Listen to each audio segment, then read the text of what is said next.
তিন জায়গায় প্রয়োজনে মিথ্যা বলা যায়। কয় জায়গায় মিথ্যা বলতে? তাউরিয়া, মানে কথা একটু ঘুরিয়ে বলবেন। এক নাম্বার, আপনার ওয়াইফকে খুশি করার জন্য, সে একটু এরকম না বলে একটু কৌশল করে বললে খুশি হবে, ওটা বলা যায়। দুই নাম্বার, জীবন মরণের ব্যাপার, জান বাঁচানোর জন্য একটু কৌশল করে ঘুরিয়ে বললেন, এটা জায়েজ। তিন নাম্বার, দুইজন ঝগড়া লাগছে, তাদেরকে মিলিয়ে দেওয়ার জন্য কৌশল করে একটু মিথ্যা বলা, ঘুরিয়ে বলা জায়েজ। দুইজনের মধ্যে দেখলেন যে সম্পর্ক খারাপ, তো একজনরে বললেন, ভাই সে তো ওই দিন আপনার ব্যাপারে অনেক প্রশংসা। কি আমার ব্যাপারে প্রশংসা? তার সাথে তো আমার মারাত্মক সম্পর্ক। কি বললো? এই বললো আপনি নাকি এই করছেন ওই করছেন, অনেক প্রশংসা। লোকটার মন খুশি হয়ে যাবে তার ব্যাপারে, ঠিক কিনা? আবার তার সাথে যার ঝগড়া, ওরে যে বলুন, ভাই ওই দিন তো সে আপনার অনেক অ্যাপ্রিসিয়েশন করলো, অনেক। সে তো অবাক, কি রে বলে কি আমার? এই যে দুইজনের ব্যাপারে দুইজনের একটু ভালো ভালো কথা বলে দিচ্ছেন, একদিন দেখবেন রাস্তা দিয়ে হাঁটার সময় একে অপরকে সালাম দিয়ে ফেলছে, সালাম দিয়ে বুকে জড়ায় ধরছে, আছে না নাই? আবার মিলমিশ হয়ে গেছে। কিন্তু আমাদের স্বভাব হইলো, দুই প্রতিবেশী যদি একসাথে বসে একসাথে হাঁটে, দূর থেকে দেখলে আমাদের জলে, আছে না নাই? ঘটনা কি? এই দুইটার মধ্যে এত মিল কে? এই দুইটার মধ্যে গিরিঙ্গি লাগানো যায় কিভাবে? হ্যাঁ, এই বন্ধুত্ব ফ্রেন্ডশিপ নষ্ট করা যায় কিভাবে? এরকম মানসিকতা সবার না, আমাদের অনেকের মধ্যে আছে না নাই? আল্লাহর কাছে তওবা করেন, এই মানসিকতার যেন আমরা না হই, আমরা মিলিয়ে দিব। কানগুলো খরগোশের কানের মতো খাড়া করে শুনুন পেকুয়ার ভাইরা। বিশ্বনবী বলেন, আলা উখবিরুকুম বিআফদাল দারাজা, আলা উখবিরুকুম বিআফদাল মিন দারাজাতিস সিয়ামি ওয়াস সালাতি ওয়াস সাদাকা। হে আমার উম্মতেরা, নামাজ, রোজা, দান, দেখেন নামাজ, রোজা, দানের চেয়েও বড় কোন শ্রেষ্ঠ ইবাদতের কথা আমি কি তোমাদের বলবো না? সাহাবারা তো অবাক, বলে কি নামাজের চেয়ে বড় ইবাদত, রোজার চেয়ে বড়, দান করার চেয়ে বড় ইবাদত? সাহাবীরা বললেন, বালা ইয়া রাসূলুল্লাহ। নবী বলেন, বিশ্বনবী বললেন, নামাজের চেয়েও বড়, রোজার চেয়েও বড়, যাকাতের চেয়েও বড়, সাদাকার চেয়েও বড় একটা ইবাদত আছে, আমি কি তোমাদের বলবো না? সাহাবারা বললেন, ইয়া রাসূলুল্লাহ, বালা অবশ্যই বলবেন, সেটা কি? বিশ্বনবী বললেন, ইসলাহু যাতিল বাইন। দুইজন যখন ঝগড়া লেগেছে, তোমার দুই ভাই যখন ঝগড়া লেগেছে, এই দুইজনের মধ্যে বিরোধ মিটিয়ে মীমাংসা করে দেয়া হচ্ছে সবচাইতে সেরা কাজ। দুইজন ঝগড়া লাগছে, ইসলাহু যাতিল বাইন, দুইজনের মধ্যে মিলিয়ে দেয়া, এটা নামাজ, রোজা, সাদাকার চেয়ে বেশি সওয়াব। সুবহানাল্লাহ, এত আস্তে?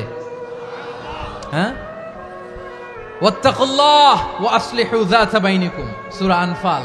আল্লাহ বলেন, আল্লাহরে ভয় করো, ঝগড়া লাগলে মজা নিও না, ওয়াত্তাকুল্লাহ, আল্লাহরে ভয় করো, ফাসলিহু যাতা বাইনিকুম, মিলিয়ে দিও। তাহলে আমরা মিলায়ে দিব, রাজি আছেন তো?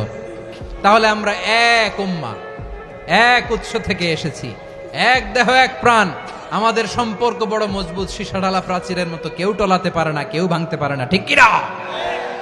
আবার আমাদের সম্পর্ক হলো ভাই ভাই, আমরা ঐক্যবদ্ধ থাকার জন্য দুনিয়ায় এসেছি। কেমন করে ঐক্যবদ্ধ থাকতে হয় দুনিয়াবাসীর শেখানোর জন্য এসেছি। আল্লাহ বলেন, ও নবী, শুধু মুসলমানের মধ্যেই ঐক্য গড়লে হবে না, প্রয়োজনে ইহুদি নাসারাদের সাথে ঐক্য গড়ে তোলো। কথা শুনতেছেন? প্রয়োজনে আহলে কিতাবদের সাথে ঐক্যবদ্ধ হওয়ার আদেশ দিয়েছে কে? সবাই বলতে হবে, আওয়াজ করে বলেন। আহলে কিতাব ইহুদি নাসারাদের সাথেও প্রয়োজনে ঐক্যবদ্ধ হওয়ার ঘোষণা দিয়েছে কে? বিশ্বনবী মক্কা থেকে মদিনায় হিজরত করতে গেছেন, ওখানে ইহুদিদের সাথেও কোয়ালিশন করেছেন। সুবহানাল্লাহ পড়বেন না?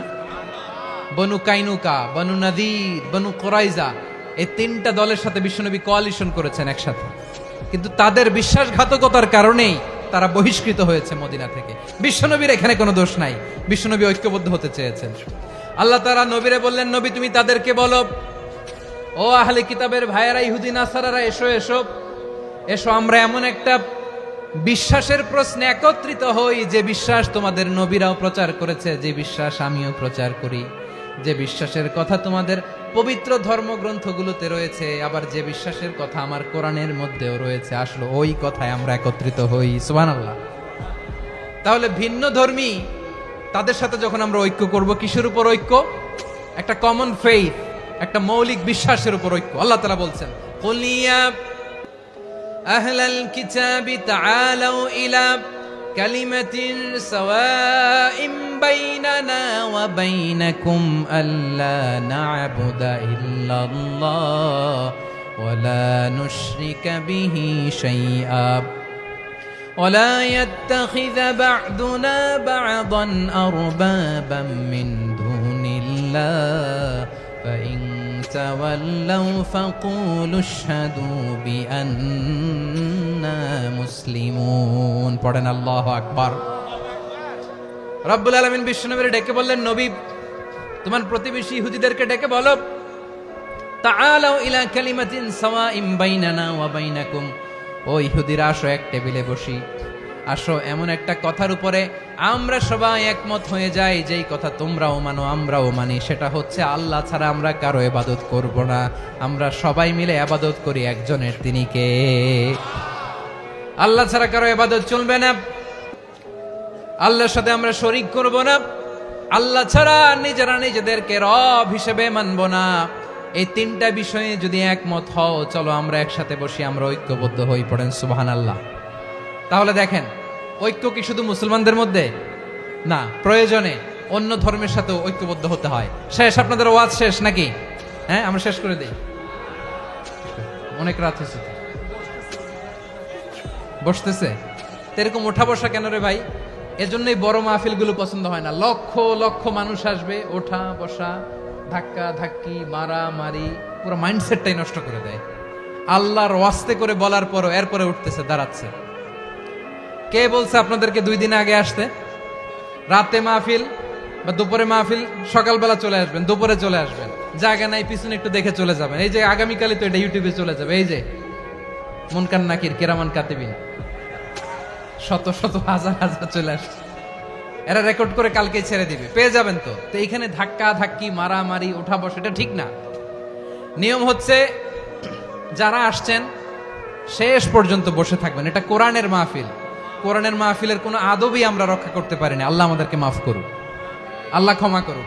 ধাক্কা ধাক্কি, মারামারি করে, ওঠা বসা করে মাহফিলের সৌন্দর্য আমরা নষ্ট করে দিচ্ছি।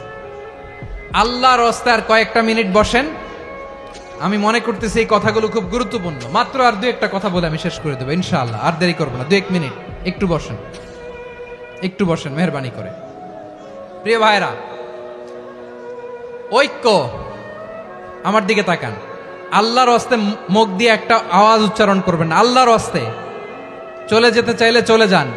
আল্লাহর ওয়াস্তে শব্দটা যদি কারো কানে যায়, আল্লাহর নামের ওসিলায় আল্লাহর ওয়াস্তে মুখ দিয়ে আওয়াজ করবেন। আমার দিকে তাকান, আল্লাহর ওয়াস্তে, আল্লাহর ওয়াস্তে।